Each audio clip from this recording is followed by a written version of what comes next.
یا امام رضا مدد، یا امام رضا مدد، یا امام رضا مدد، یا امام رضا مدد.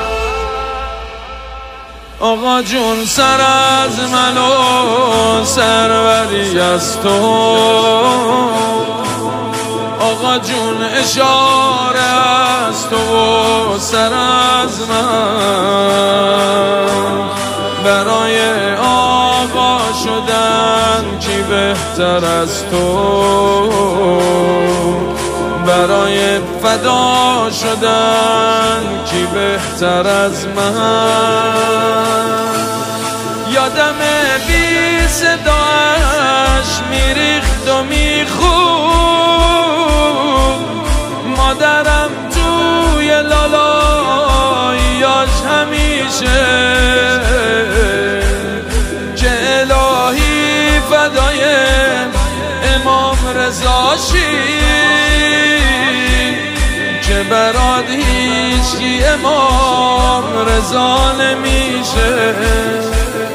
حرفای نگفتم و اومدم اینجا بگم، اومدم که دردمو به امام رضا بگم. یا امام رضا مدد، یا امام رضا مدد، یا امام رضا مدد، یا امام رضا مدد، یا امام رضا مدد، یا امام رضا مدد، یا امام رضا مدد، یا امام رضا مدد.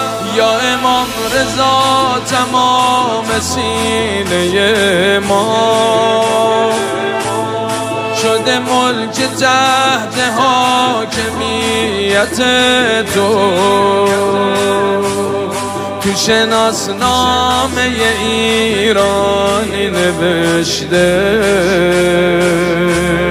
که تو سلطانی و ما رعیت تو.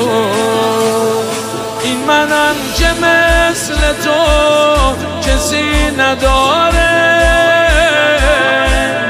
در خونه تو مثل من زیاده.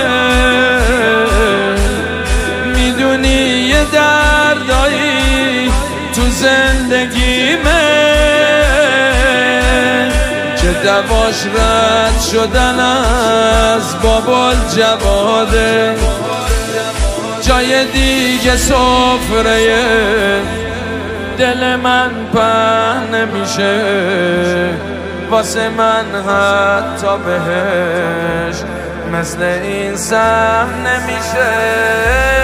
یا امام رضا مدد، یا امام رضا مدد، یا امام رضا مدد،